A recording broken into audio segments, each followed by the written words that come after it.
It's been 50 years since the cult classic Jaws swam its way into theaters.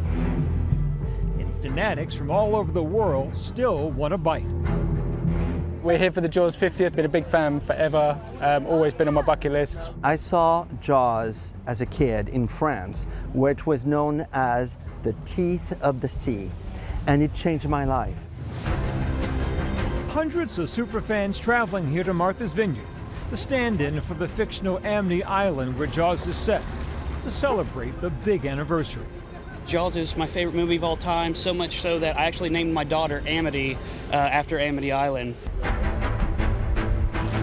I can honestly say I laughed and I cried. The tension and the anticipation of what was coming, it just gives a lot.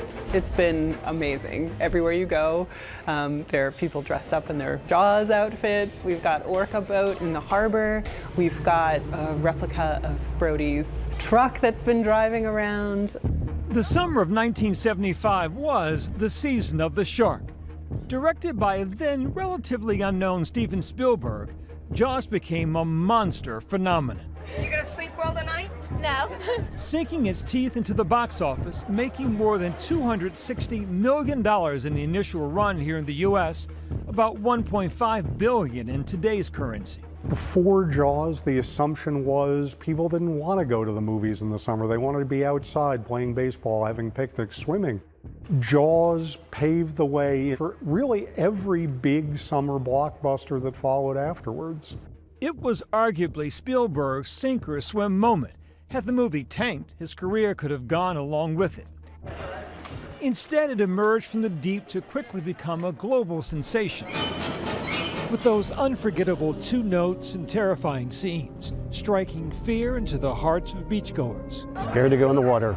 We were just envisioning a shark right out there, just like we'd seen. When Ben Gardner's head was popping out of the boat, you literally see popcorn and soda go up in the air. It was so exciting. I just loved it.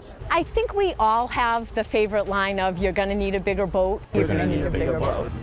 You're gonna need a bigger boat. The story of Jaws for me is the story of people. It's about our greatest fear, which is the fear of the unknown, and it's about surviving a force that could be bigger than us.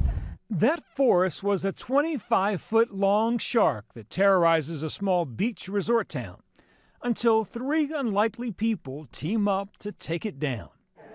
Laurent Bouzereau directing the documentary Jaws at 50 for National Geographic, the inside story of how the movie was made, with an exclusive interview with Spielberg. There was nothing fun about making Jaws. It was a very, very hard thing to go out on the real ocean, be knocked around by the waves, by the currents. The Oscar-winning film spawning 3 sequels and an entirely new genre of sharksploitation movies, like Deep Blue Sea,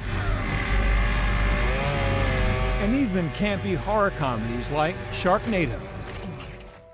50 years later, we're in Martha's Vineyard, the island off of Massachusetts' Cape Cod, where the legend came to life. Hey, John! All right, off we go. The Tony Resort Island leaning into its Jawsome history.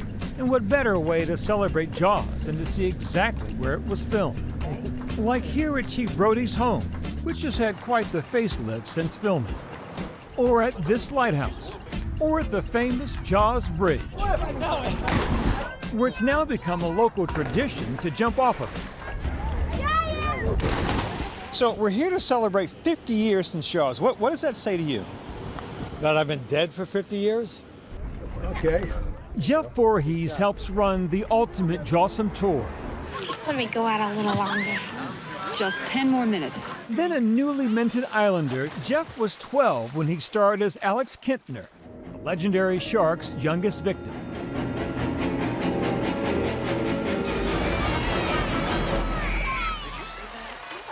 It's nice that Martha's Vineyard and the people of Martha's Vineyard were as much a part of the movie as the shark or any of the movie stars. That's why watching it, it's always funny. It's like, oh, there's my brother, there's my friend.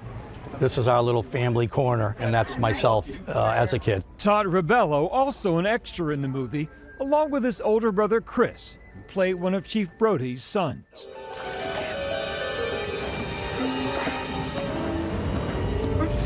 And narrowly avoided being eaten. Today he owns and manages South Beach Apparel here on the island that features Jaws memorabilia, clothing, even Jaws-inspired candies. It was the best summer we ever had in our lives. They used a lot of local people. And one of the reasons is we talk funny. It's hard to teach people to talk, wicked smart. Jaws was a big deal. They hired a ton of locals as extras, as carpenters, as painters, as boat handlers. Being able to get in touch with a Hollywood movie on a personal level was a major milestone event in a lot of people's lives. Jaws is so embedded now in Martha's Vineyard culture that its museum has submerged itself in all things Jaws to give the classic film a proper celebration. Our goal was to celebrate the movie and the people of this island so that all of the wonderful, amazing visitors that are coming through this summer are getting a sense of the fact that really it's a movie about and of the people of Martha's Vineyard. With a replica of the vandalized Welcome to Amity billboard, Spielberg's director's slate, original props from the movie, and even a replica of Bruce, the killer shark's head. I'm standing in a one-to-one replica of the inside cabin from the boat Orca from the movie Jaws. One fanatic from Michigan ventured into the deep, spending months building this reproduction of shark hunter Quint's boat, complete with what he says are movie-accurate props. I actually did not build this for the 50th. It was just, I built it for my home office. Or I'll come in here to play with my daughter and we'll color and do stuff on the table. But the impact of Jaws floats far beyond pop culture.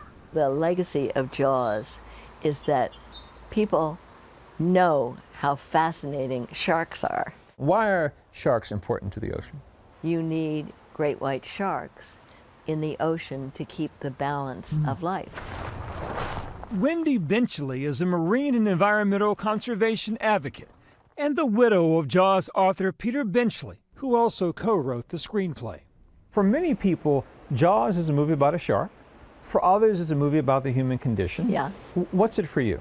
What was it for Peter? He wanted to show how different people react to a menace that they can't control. Some people took this novel and this fictional movie to be a license to kill sharks.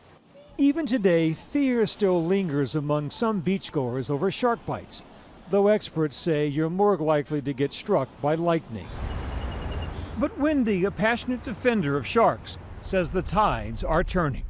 The book and the movie definitely got shark conservation and science going. And there's that great clip of people on Nantucket Beach last summer. What? A great white was stranded. The whole great white shark. And two young adults went right up to that great big shark. Give him a push, yeah. And rolled him back into the waves.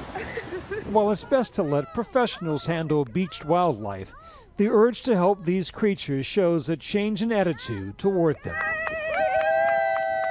We have to remember that the ocean is the lungs of the earth, and we need to keep it healthy. It's clear that the impact of this iconic film will continue to ripple through time. And for some fans, it bears a lesson that's worth repeating. I've often described Jaws as the story of three guys learning how to not kill each other long enough to stick together and kill the shark. They have to learn how to put aside their differences in order to achieve the goal. That's a lesson for the world right now. I think that's a lesson that never stops being relevant. Our thanks to Byron. You can watch National Geographic's Jaws at 50, the definitive inside story, streaming now on Hulu and Disney+.